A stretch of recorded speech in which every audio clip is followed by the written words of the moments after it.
Crafting a forest shelter, branches and twine secure my natural refuge. The man works on the circular structure, focusing on securing the branches. Close-up shot of the man layering branches, securing them with twine. Close-up shot of the man layering branches, securing them with twine.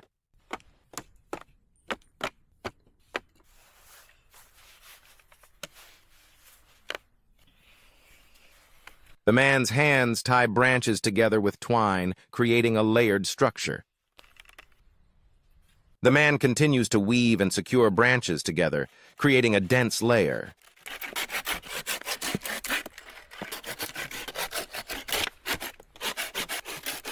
The man uses a tool to shape and secure the branches of the shelter.